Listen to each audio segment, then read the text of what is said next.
The Bible is the best-selling book in human history. More copies have been printed than any other text ever written. And yet, for centuries, the academic world treated its most famous stories as just stories, mythology dressed in historical clothing, written by people who wanted to make their God look powerful. But something has been quietly happening in laboratories and archaeological dig sites over the last few decades, and it is forcing many of those assumptions to be reconsidered. Scientists who set out looking for something completely unrelated have stumbled on evidence that keeps pointing in the same direction. And today I want to walk you through 5 of those discoveries, because once you see the full picture, it genuinely changes the way you read these accounts. Let's start with the one that everyone knows and almost nobody takes seriously: Noah and the flood. In the year 2000, 2 geologists from Columbia University, Walter Pittman and William Ryan, were doing something pretty routine, studying core samples pulled from beneath the floor of the Black Sea. Nothing about the project was designed to prove or disprove anything biblical. They were just geologists doing geology. But what they found in those samples stopped them cold. Buried far beneath the current sea floor, underneath layers of ocean sediment, was a layer of mud that you would normally only find in river deltas. Embedded in that mud were freshwater mollusk shells, creatures that only survive in lakes and rivers, sitting at the bottom of a saltwater sea. What they were looking at was evidence that the Black Sea was once not a sea at all.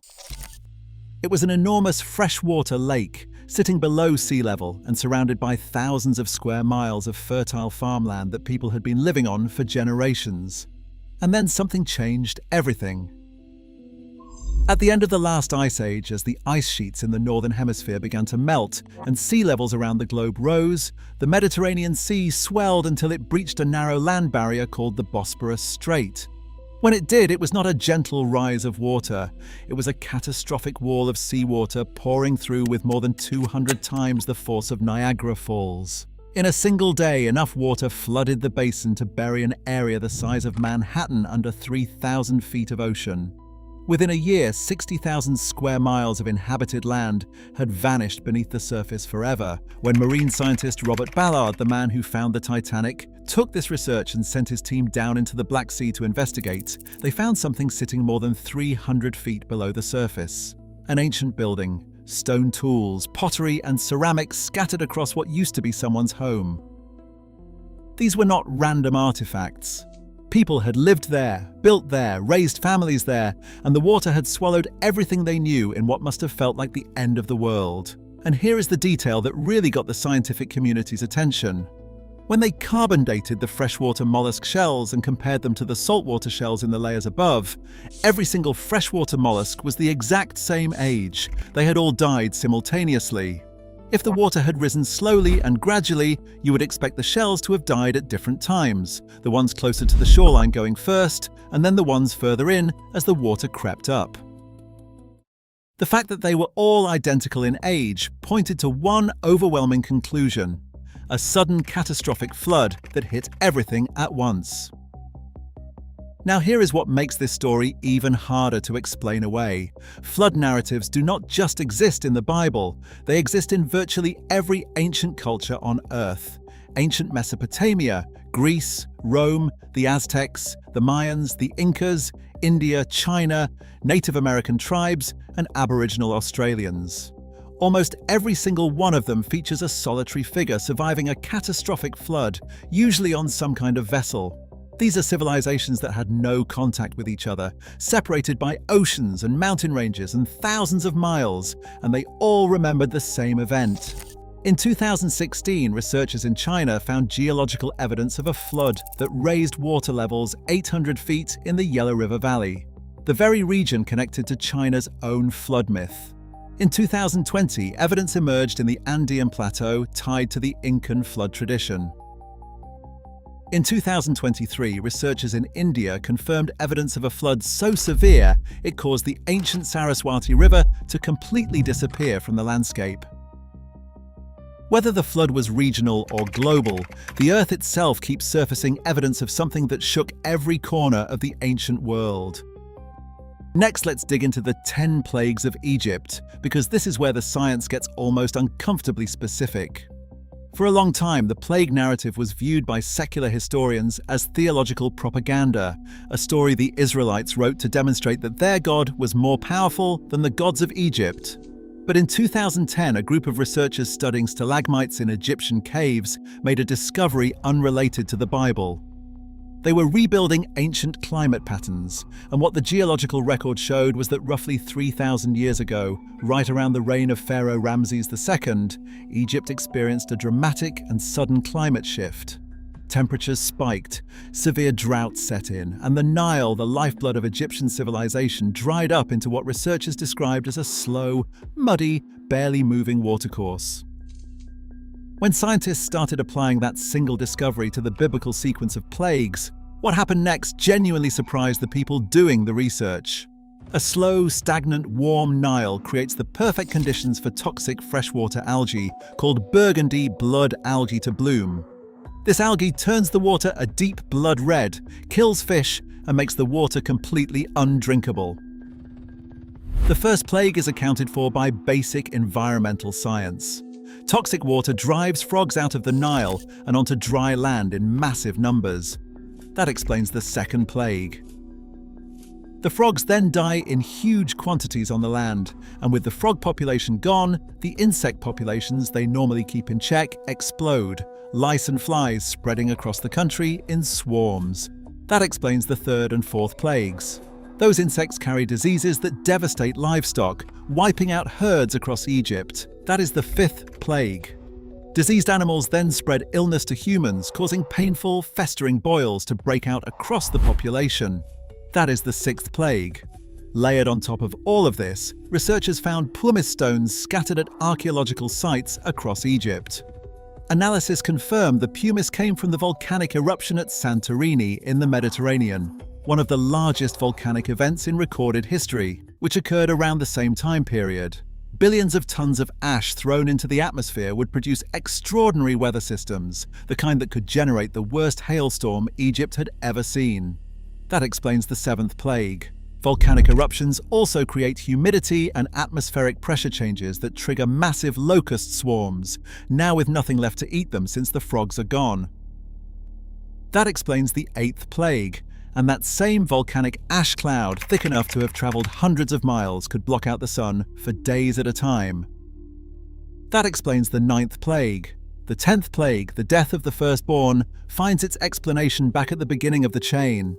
Toxic algae release mycotoxins that contaminate grain.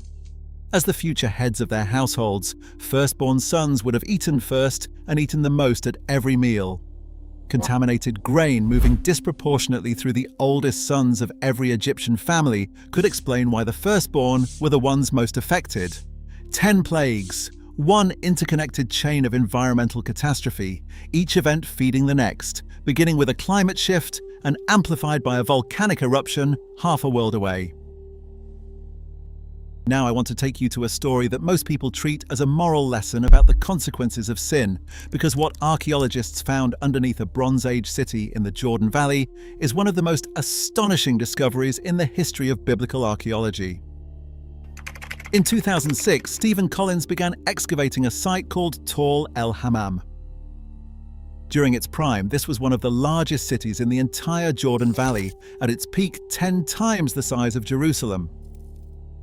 Collins and his team dug down to the layer of earth corresponding to around 1650 BCE and found something they were not prepared for. A 5-foot-deep layer of soot, burned fragments of human bone, mud bricks that had been melted into glass, pottery shards fused into a strange green glaze that required an intensity of heat far beyond anything human technology at that time could have produced. Collins sent samples to a lab.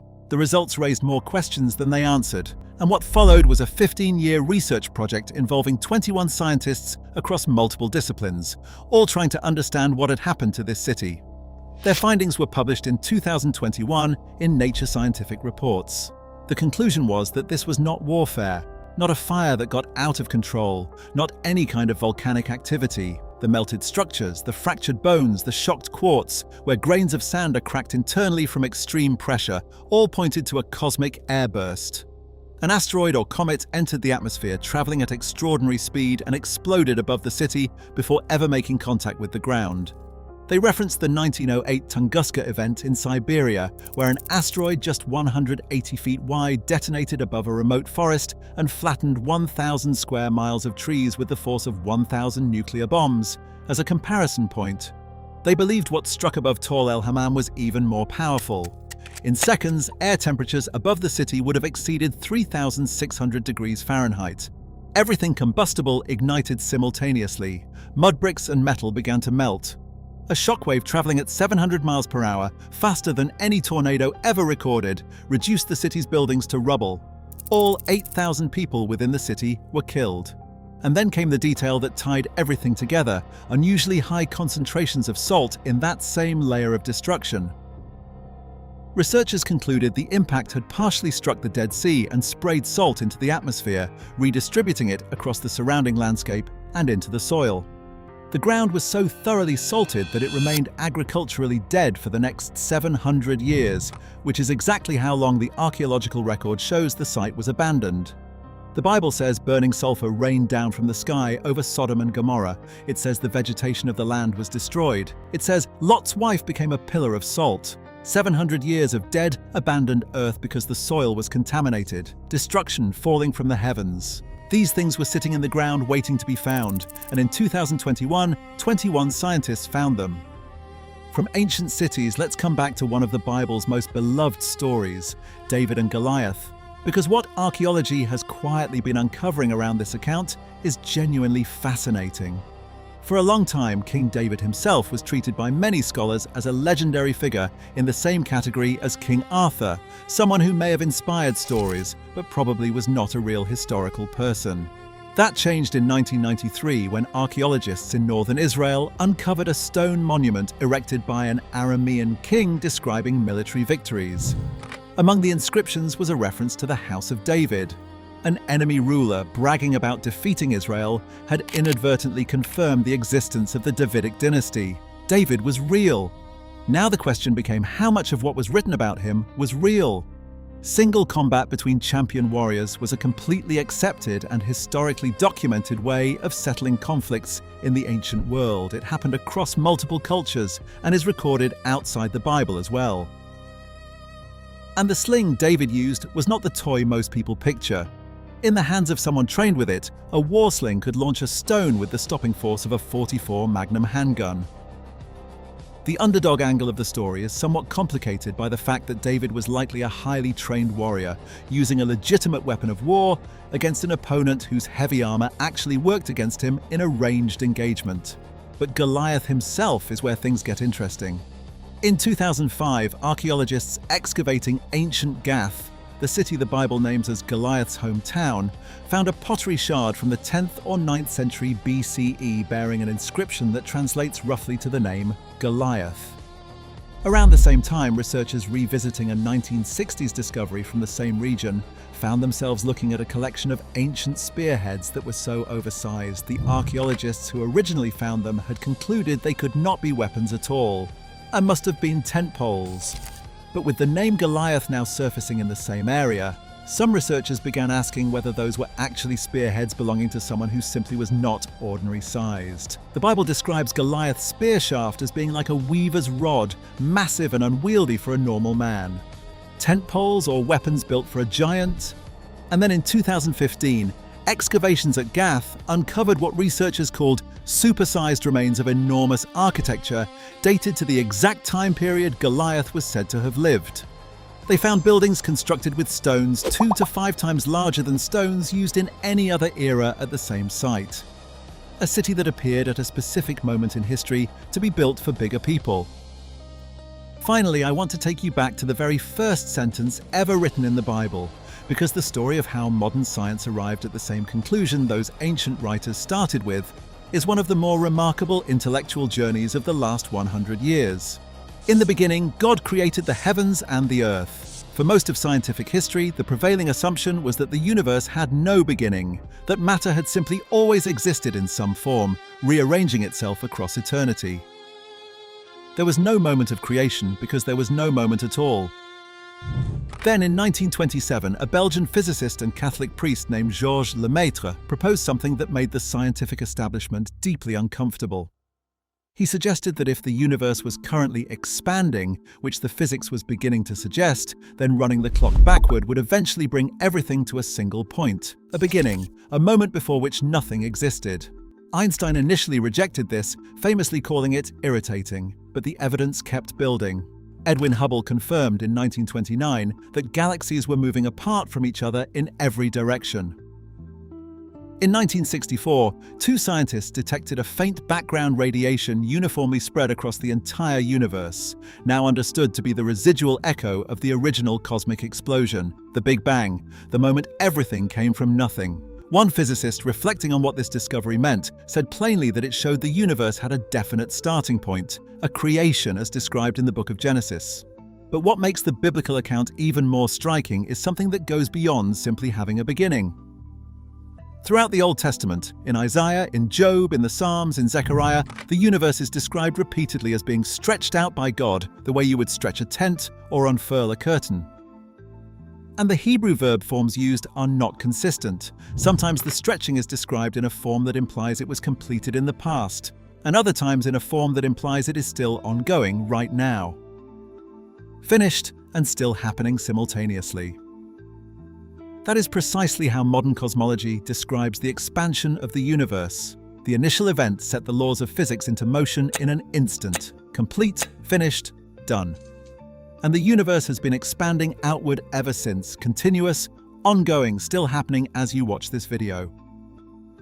Ancient writers describe the structure of the cosmos in a way that aligns with discoveries that would only be made 3,000 years later, and the question of how that happened does not have a simple scientific answer. Here is where all of this lands. A global flood remembered independently by every ancient civilization on Earth, backed by geological evidence on multiple continents. 10 plagues traced back through a chain of environmental events confirmed by climate records and volcanic archaeology. 2 cities were obliterated by a cosmic airburst that left physical evidence of destruction still sitting in the earth. A giant whose name appeared inscribed on pottery in his own hometown, surrounded by architecture that did not fit ordinary human proportions.